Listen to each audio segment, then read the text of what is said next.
sticks, long-haired weirdos, short-haired weirdos, vandals, hooligans. The government, hug the government, love the government, hug the government, love the government. Welcome to The Politics Guys, a place for bipartisan, rational, and civil debate on American politics and policy. I'm Michael Baranowski, a political scientist at Northern Kentucky University. My guest today is sociologist, author, and documentary filmmaker Jen Schradie.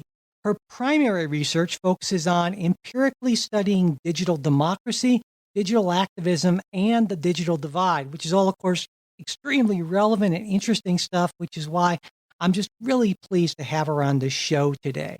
Now, Dr. Schradie currently is an assistant professor at I practiced it, but actually, Jen, I don't speak any French and I don't want to slaughter it. So can you just tell everyone where you work right now?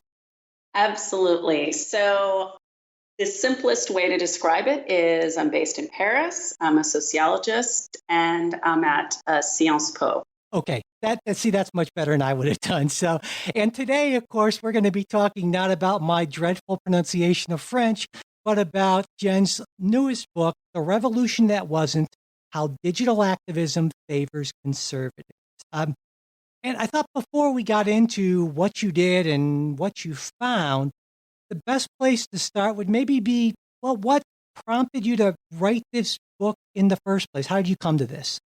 Yeah, so I am a sociologist, as I mentioned, but before I got into academia, I had been a community and labor activist as well as a documentary filmmaker for many years.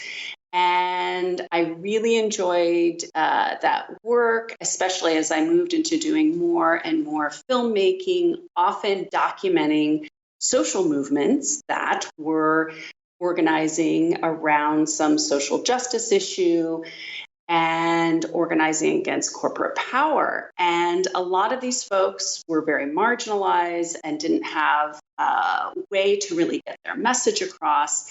And so documentary filmmaking was a great way to tell these really incredible stories of people facing huge obstacles for just basic survival, whether it's in the workplace or my latest film was based in the Philippines of farmers who were really being murdered trying to defend their land against a golf and tourist resort. But as I was promoting my films, I found that I really enjoyed the college campus visits. I liked the film festivals and the art house theaters, but what really inspired me were a lot of the questions that a lot of students and faculty would ask about why was this happening? Why do we even need to make these films? And it was something that I was also very interested in, specifically this question around why wasn't the mainstream media covering a lot of these issues? So I decided to go back to grad school and did a master's at the Harvard Kennedy School. But when I started, it was in 2006, which for any internet historians was really a pivotal year. That was when social media just exploded onto the landscape. Twitter became available. Facebook, for the first time, was accessible for people without these elite college connections. YouTube was diffused into the general public. And so as everyone was making these claims that the internet was going to transform how communication was made, especially for the average person, I shifted my thinking to not just looking at the mainstream media, but really looking at how could these new digital tools allow people to directly communicate what their issues were, right? So that marginalized people might have their own voice. But as I began to do some research initially on what we call the digital divide, right? So there had been a lot of research on who was getting basic access, right? And that was why it was called a divide. You either had a computer or you didn't. You either had internet access or you didn't. But what I really wanted to look at was not just who's consuming online content, but who is actually producing this online content, which really gets to the heart of this question of digital democracy. Whose voices are we hearing? So I looked at a variety of ways that people either were or weren't creating online content, from blogs to websites, social media, et cetera, and found a pretty substantial social class digital activism or digital production gap. And so when I found this digital production gap, I looked not only at these social class differences, but also a number of other variables, looking at race and gender, as well as what many were calling that it was just an age disparity. But I found that it was really social class that was one of the most persistent barriers. So then I started a PhD program at UC Berkeley in sociology, and pretty soon we had another pivotal year, right? So 2011. So I talked about 2006 when Time Magazine named you the Person of the Year for creating all this online content. Well, 2011, Time Magazine named the activist the Person of the Year, which was largely a framing of what was then called Twitter or Facebook revolutions, right? So 2011 was a really important year for worldwide activism, right? We had everything from the Arab Spring that had been building for the last few years, the takeover of the Wisconsin State House, and as well as Occupy Wall Street. So as these events were unfolding, I really wanted to ask the next question, right? So given that there were discussions and arguments made around digital activism for the first time becoming egalitarian, was this actually happening on the ground? How egalitarian was this? So thus I set out to look at digital activism and potential differences.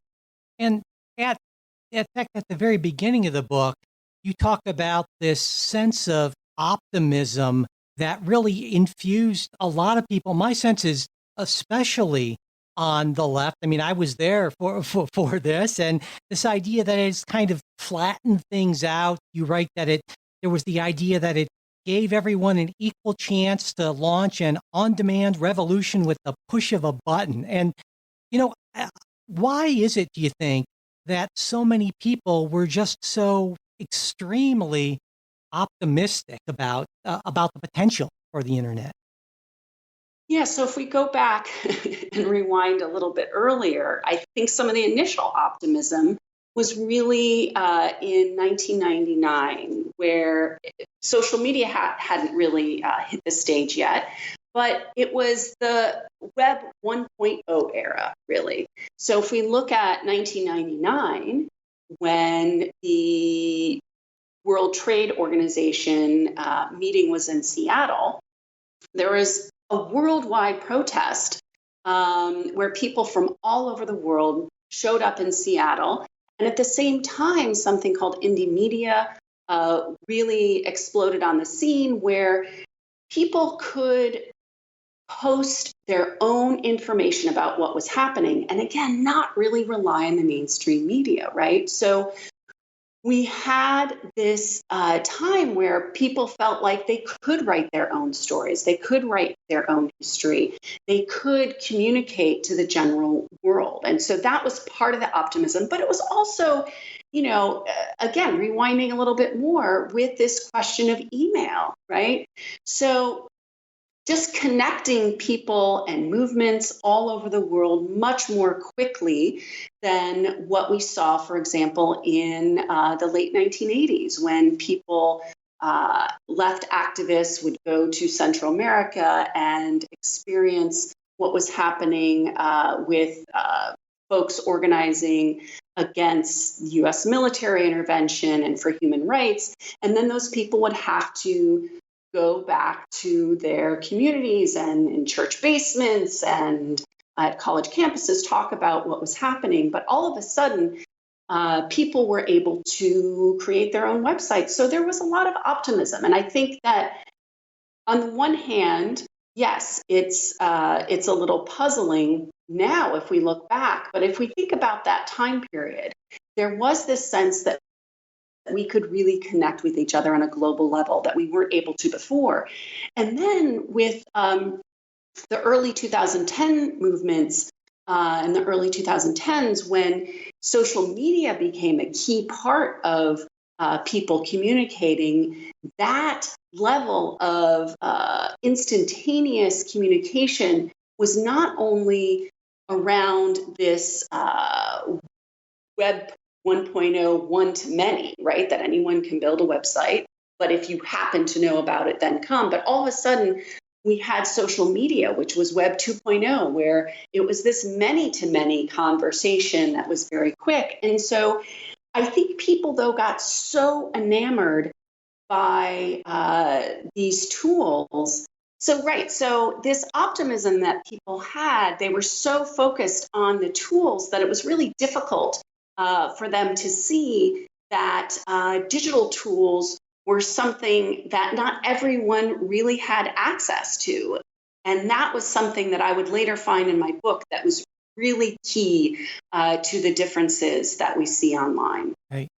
Well, you know, what occurs to me, and I've studied media history at least a little bit, and this isn't a new story in a way, because if you look back at almost any new communications technology, we hear the same sort of things from the techno optimists of the time. It's going to bring people together. It's going to be a force for education and enlightenment, unparalleled, wonderful new world, that kind of thing. TV, radio, even telephone and telegraph, and yet we keep on getting it wrong, at least partly wrong. And this is oftentimes really smart people. Do you have any thoughts as to why we keep on making this same overly optimistic mistake?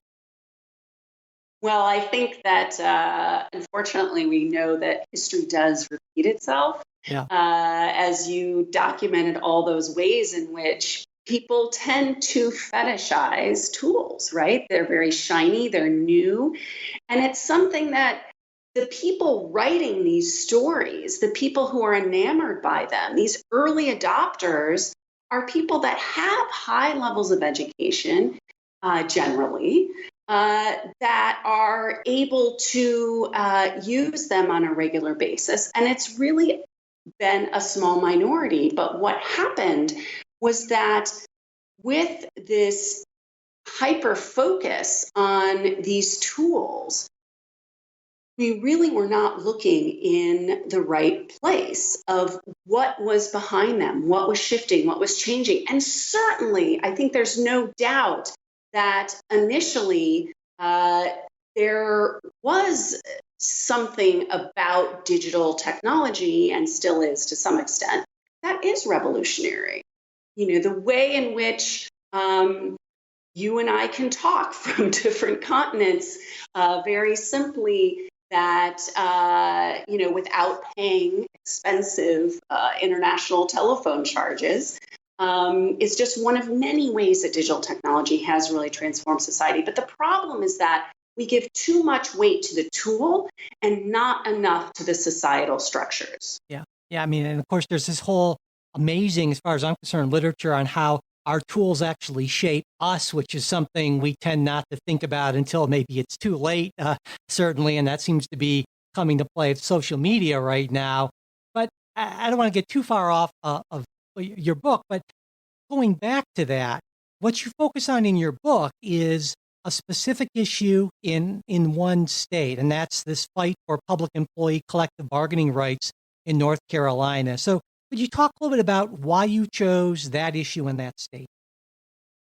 At the time when I was starting this research, I was based in Northern California, and a lot of the questions that I had around digital activism related to differences in a variety of groups and how they might use or not use the internet. So much focus was on left-leaning groups, liberal, progressive, radical, left-leaning movements, whether Occupy Wall Street, this struggle against the WTO, the Wisconsin takeover, all of those stories that you saw both in the media and in academic writing tended to be hyper-focused on the left. As a result, in my efforts to find a political issue that I could really grasp what types of groups were organizing around this issue on both the left and the right, and a little in the center and a little on the fringes, Northern California was not the best place to find the far right or conservative groups. Certainly they exist, but North Carolina was really an ideal state to capture this ideological variation, as well as other differences that I looked at in terms of social class variation. But in terms of political ideology, it was interesting. So in 2008, Obama won North Carolina by a very small margin. And that was historic, that a Democrat had won the state. And I'm talking after this transition of the South, old Southern Democrats moving into the Republican Party. So you had a left-leaning political candidate who just barely won. Then 4 years later, in 2012, he just barely lost, right? So this is really a purple state. And as a result, not just the, these electoral wins, but the grassroots groups on the ground also vary tremendously on the political scale. And the issue of collective bargaining rights for public employees was ideal because it captured groups and drew the attention of different groups that varied based on their social class, right? So I was really trying to find an issue where you would have poor and working class groups, middle to upper class groups, as well as those who were more mixed. So I really wanted to get beyond these very visible movements that really tend to focus on early adopters or one particular ideology. And North Carolina was perfect to do that. Right. So without getting too kind of methodological, and everyone, I'd be fascinated by it. You know, I love looking at your methodological appendices and so forth, but probably most listeners not as much methodology geeks as I am. But can you give folks a sense of how you went about studying this in kind of a rigorous empirical manner? That question is so key to my findings, the methods. And I actually think it is important that everyday people understand the methods of the reports, the studies, the news articles that we read on a daily basis. Gotcha. And the reason is that when scholars and journalists were so utopian about digital activism, they were really cherry picking these very successful movements. They were just looking at groups that were already using the internet and then saying, oh, the internet is doing these amazing things, but only giving us these really extreme outlier examples, very interesting examples. And I do want to give props to the researchers who studied these movements early on when a lot of sociologists, for example, weren't really looking at the internet. And it was important to look at these early movements and to really see what was happening in this digital landscape in terms of collective activism. Right.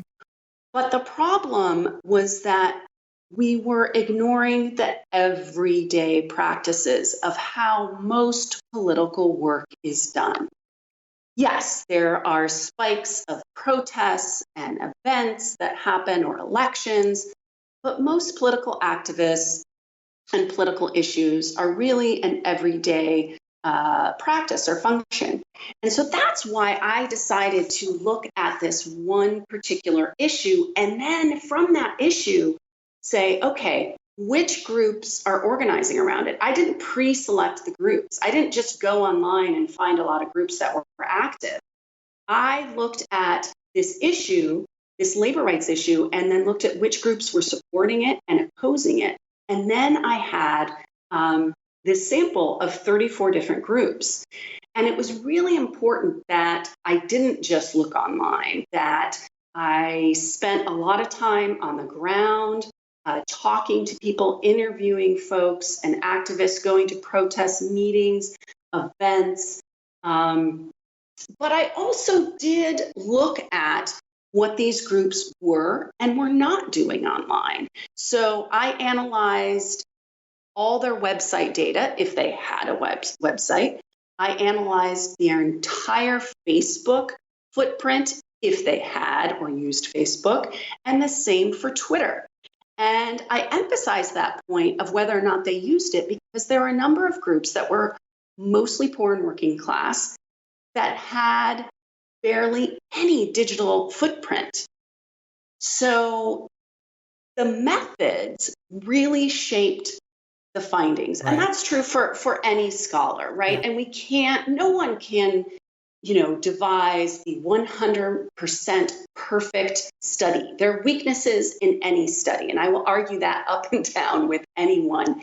But what I was really able to do was discover that among the over 60,000 tweets around this particular issue, only one was from a poor working class group, which is really statistically zero. Yeah. Yeah. That's amazing. Well, in saying that, it reminded me of the difference of sort of looking at the world and policy issues as a journalist compared to looking at it as a social scientist. And it's such a different way of seeing things. And of course, type of research that you did. So in-depth and painstaking is not the sort of thing that you can just create in a week or a month or even, a year, essentially. But it's so much richer and more contextual, I think. Yeah, and I think your point about journalism is key because you mentioned that you are really into following what's been happening with some of these media transformations. And as newspapers in particular, but other news media staff have been drastically cut down to 1/4, 1/5, or less of their size just 15 years ago or 20 years ago, that journalists have less and less time to go out in the streets to work on these long investigative pieces. There are just a few outlets that can afford to do that, like New York Times or a few other outlets. And so what happens is that journalists are relying more and more on the internet to really track what's important, what's going on. But if a lot of voices are missing from that digital footprint, we're really not only looking in the wrong direction, but we're really missing a really important part of society. Right. So the kind of idea that you think, well, I'm on Twitter and everyone I know is on Twitter, so therefore Twitter is a good representation of the world, in which case, it's that's a pretty blinkered view of things. Absolutely. It's not. I think the problem of just following hashtags wherever they may be is really leading us in a direction where we're missing a huge chunk of the population. Yeah.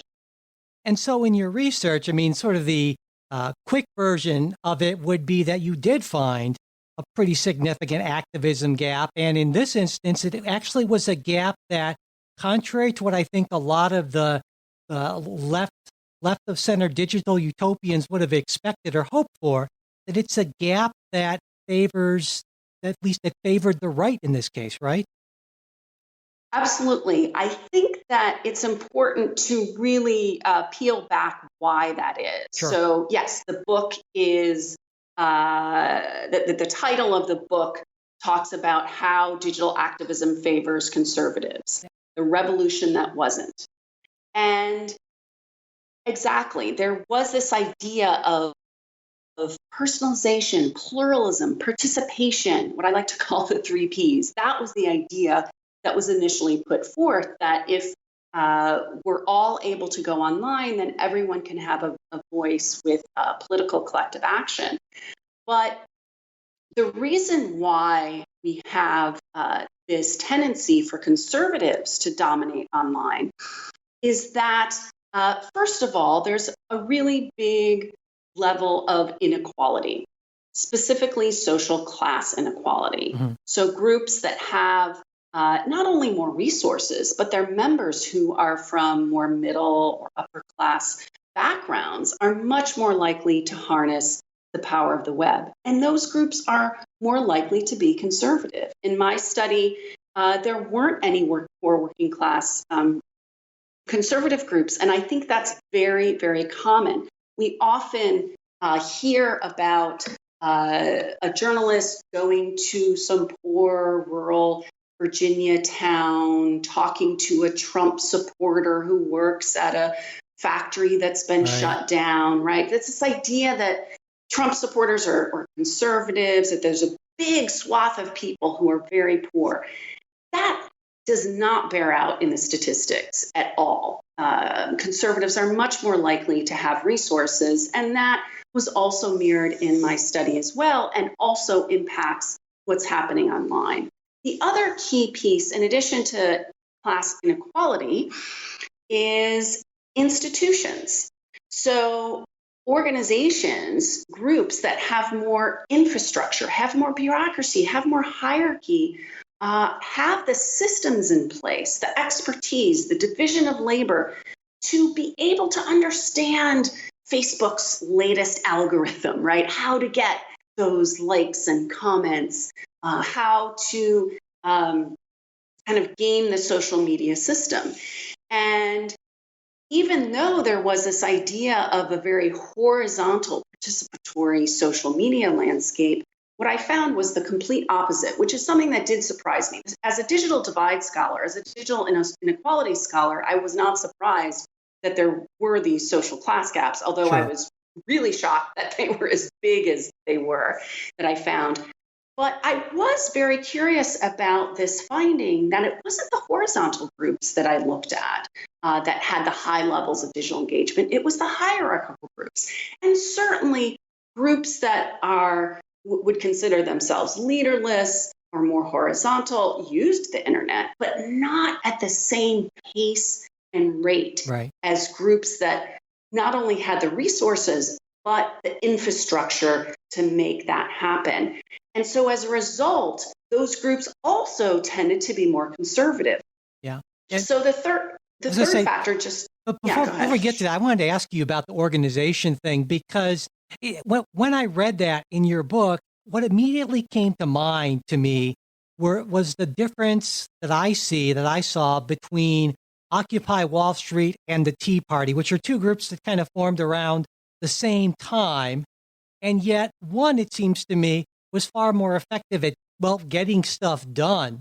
And in part, that's of course the Tea Party, but in part because of, it seemed to me that Occupy was just this sort of, flat organization with no leadership and so forth. And so they couldn't translate their ideas into any sort of action plan. And it sounds to me like, or it seemed to me like that's the same sort of thing that you found even online, which is billed as this, as a world that, it doesn't, in fact, it favors flat organization, but no, actually, it's good to have a hierarchy still, even online.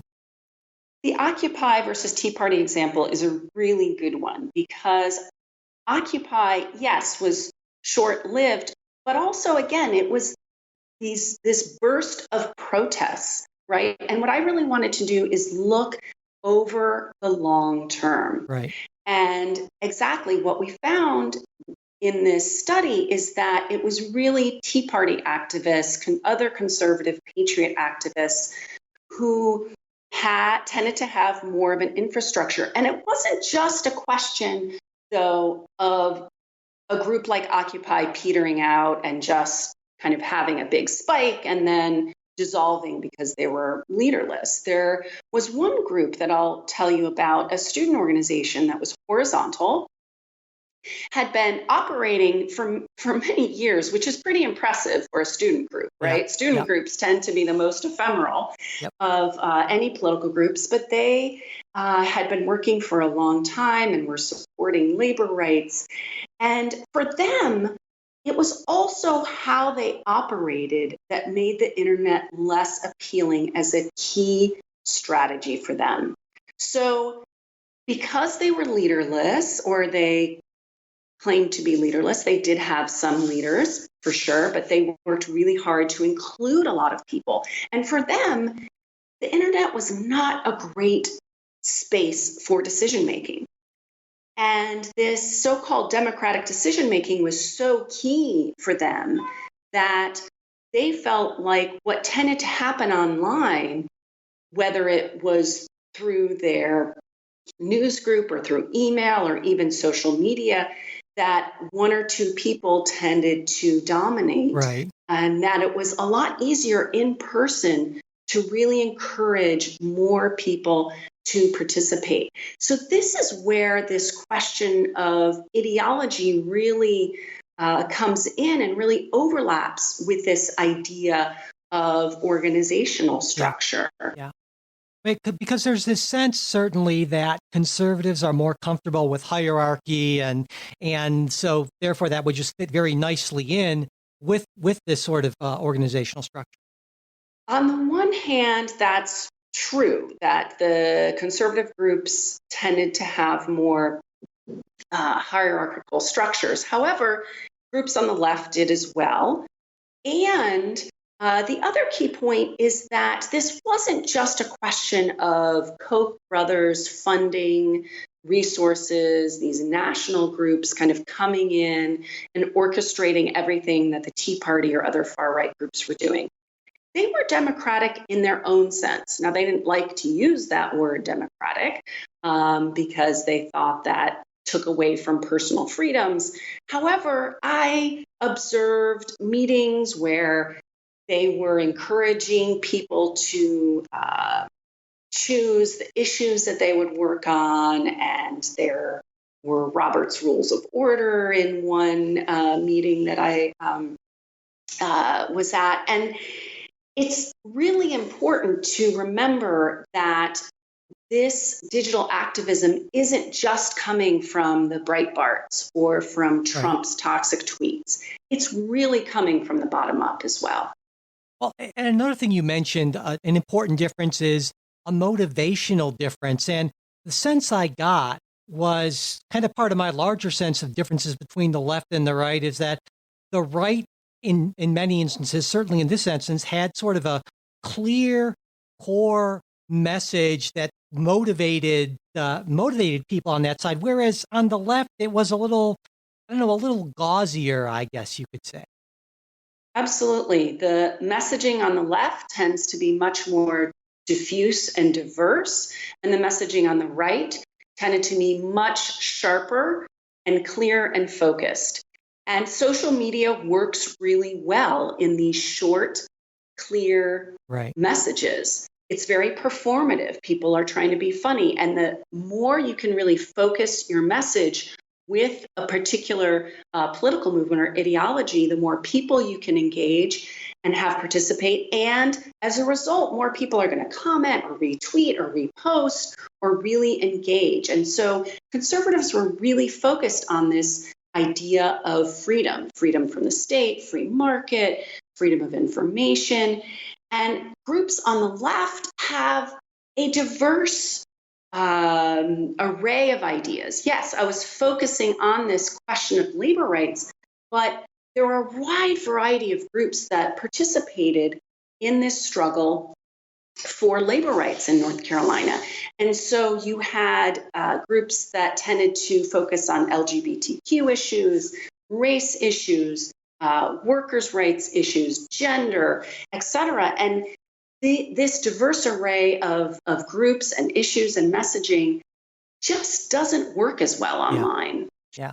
Well, and that's really interesting to me, because we could certainly say, well, it's almost always true, other things being equal, that a clear and straightforward message is easier to sell. But what it seems like to me is that in this particular situation, when we're talking about social media, that this medium favors that kind of simple messaging even more than it would in previous types of media.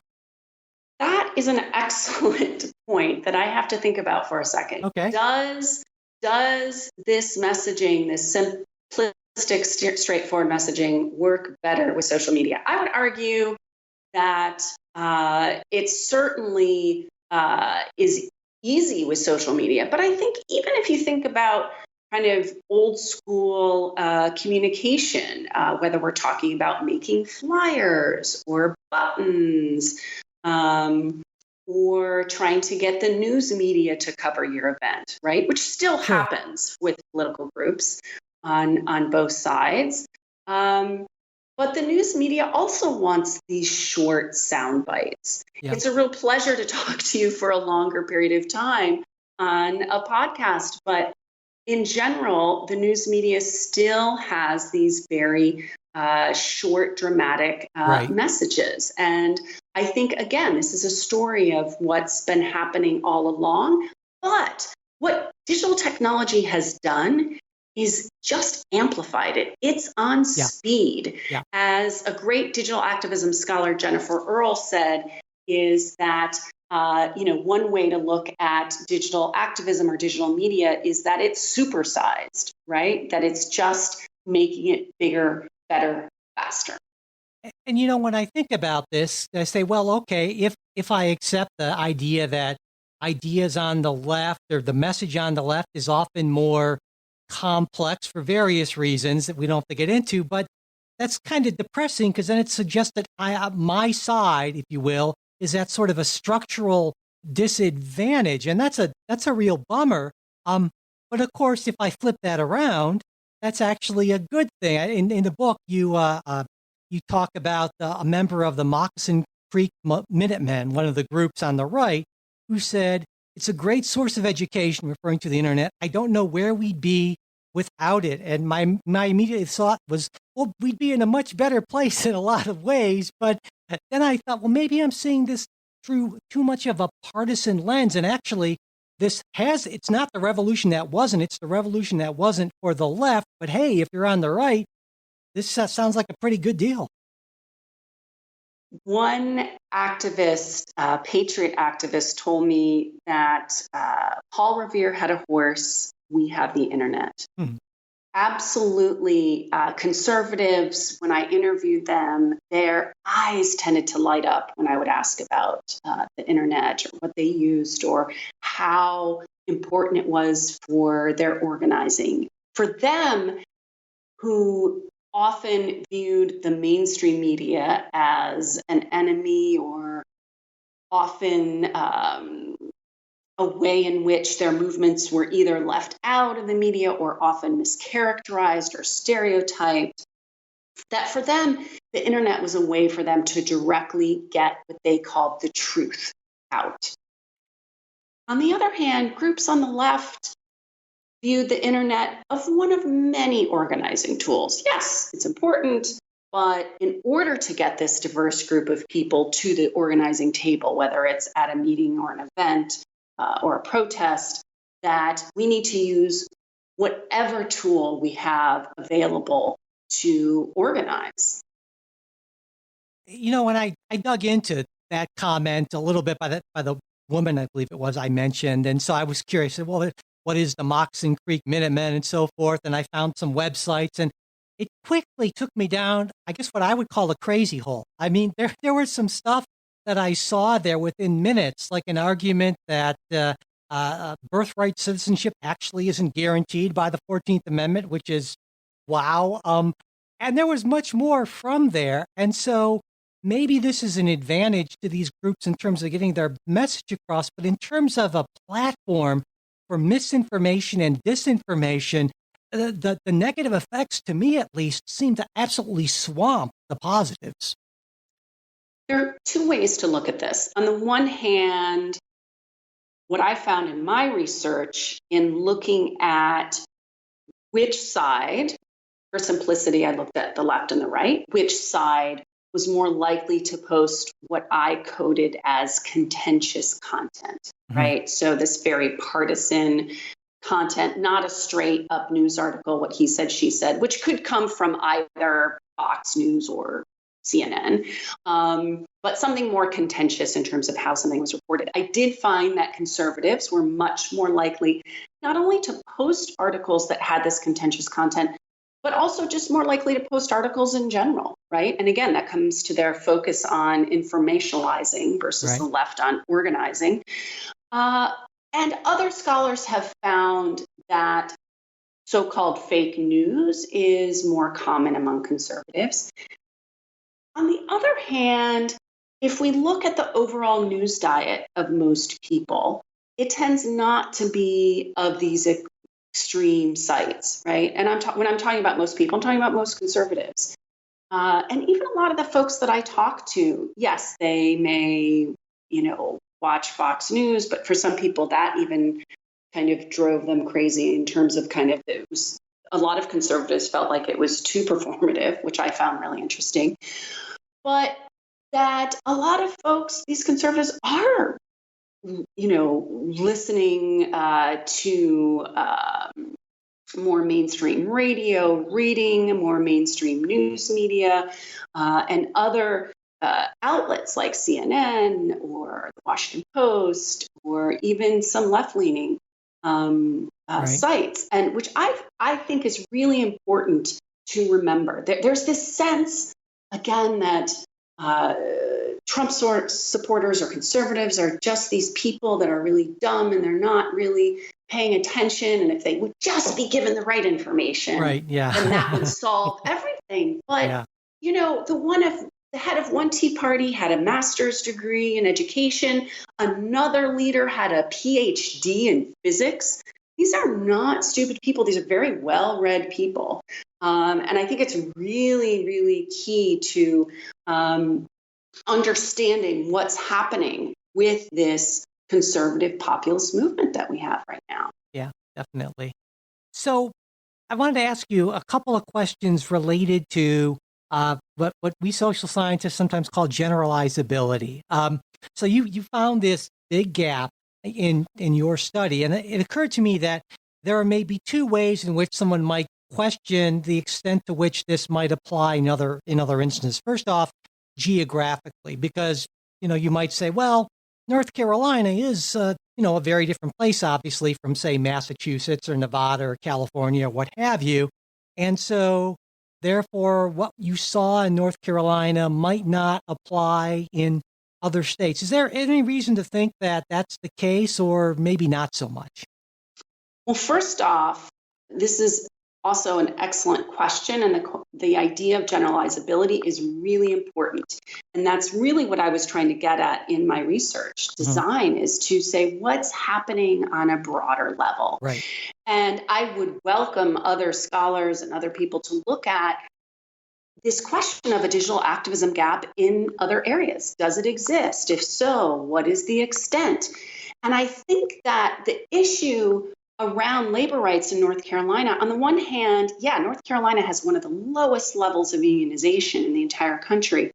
On the other hand, I wasn't just looking at labor unions. This issue really operated more like a social movement. And so I had different types of groups. So it wasn't just even worker centers, but it was also the North Carolina NAACP, student groups, more professional organizations. And also, I think that no matter where we are in the world, even where I am in Paris, there is digital inequality. I just had my students go out to public libraries in Paris, like I did in Berkeley, and look at who is having to use the library for their internet access. And there's inequality here in Paris, in the Bay Area, in North Carolina, certainly in less developed countries as well. Yeah. And certainly in the Northeast, Boston, New York, this level of inequality is key. Resources are also important no matter where we are. And this idea of ideology is something that I think would be fantastic to really research more, right? So in a different era, how and how much would this motivation really make a difference in digital activism? Not only the time period, but also different political contexts.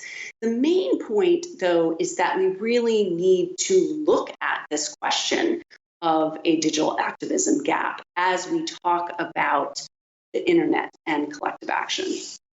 Well, when I was thinking about the kind of broader generalizability, it, it seemed to me in reading your book that I pulled out basically four factors we've already talked about: money, organization, motivation, and message. And those things I would think would be important no matter what kind of setting, geographically, or what kind of issue we're talking about. And so that kind of general structure would probably still be a really useful way, I think, to analyze the digital activism gap or lack thereof, no matter what issue or place you're talking about. Absolutely. And social movement scholars have been looking at some of these differences outside the realm of digital activism for a while. But what has been interesting is that a lot of scholars said, wait a minute, the internet is different because we don't have these high costs of participation, of having to go to a meeting for every piece of information about a movement, or to have to mail a letter or a flyer, that we can now communicate simultaneously. And so the costs of participation are lower, that I no longer have to pay childcare, which has a high cost to go to a meeting. I can do everything online. The problem with this idea of lower costs is that it really doesn't calculate the resources that people already have. Right. And it also doesn't really capture what we're seeing right now in this really very dystopian era that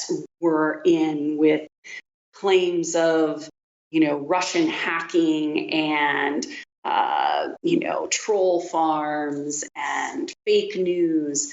That yes, on the one hand, there are ways in which those problems are heightened by groups with more, as you said, money, organization, and motivation. On the other hand, the internet isn't necessarily the key factor here.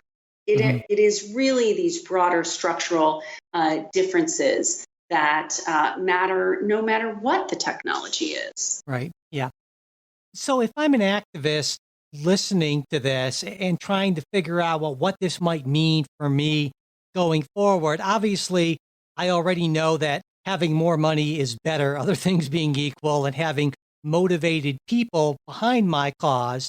But it seems like in terms of things that I have maybe more control over, I might say, well, I might want to consider more of a hierarchical structure for my organization. And I might also want to try to find a way to make my message a shorter, or at least more easily adaptable to this new information environment. Is that a fair thing, or a decent takeaway from that, from an activist standpoint?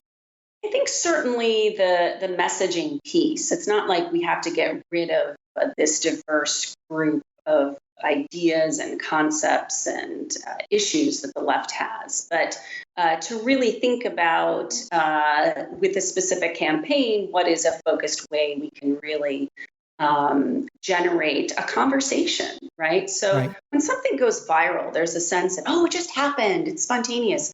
It takes work.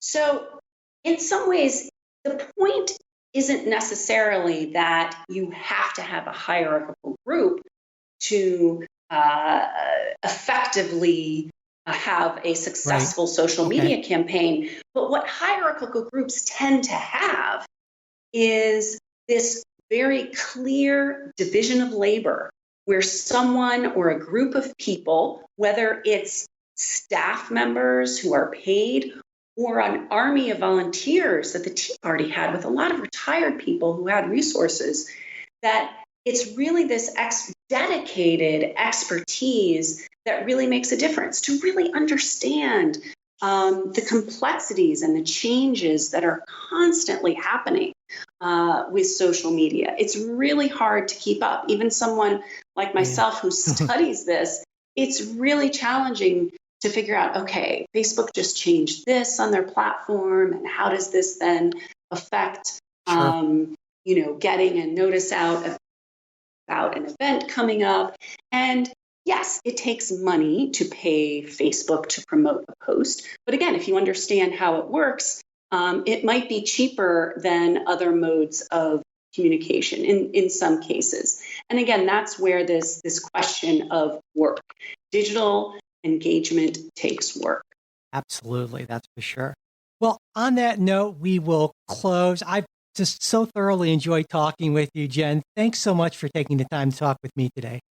My pleasure. Your questions were fantastic. Thanks for the detail and the depth. I really appreciated it. That's it for this episode. Thanks for listening. We hope you liked what you heard. Listener support is what keeps the show going, and we truly appreciate it. When you become a monthly sustaining supporter of the show on Patreon, you don't just get our gratitude, you get a supporters exclusive bonus episode each and every week. Also, supporters at various levels can get additional bonuses like Politics Guys gear and access to a special supporters only Facebook group. To learn more about all this stuff, go to patreon.com/politicsguys, or you can visit our website, politicsguys.com/support. Subscribing to the show also really helps, as does sharing episodes. Word of mouth is, of course, the best advertising, and we really would appreciate it if you tell folks about the show. Leaving reviews and ratings on whatever podcast app you use is also greatly appreciated. If you want to get in touch with us, you can do that at mail@politicsguys.com. There's also our Facebook page where you can message us, and we're posting things throughout the week. It's facebook.com/politicsguys page. Finally, we're on Twitter @politicsguys. The executive producers of the Politics Guys are Bruce Johnson, Wilma Moreno, Benji Fishman, and Andra Masker. Today's show was produced by Michael Baranowski. We'll be back with a new show on Saturday. We hope you'll join us.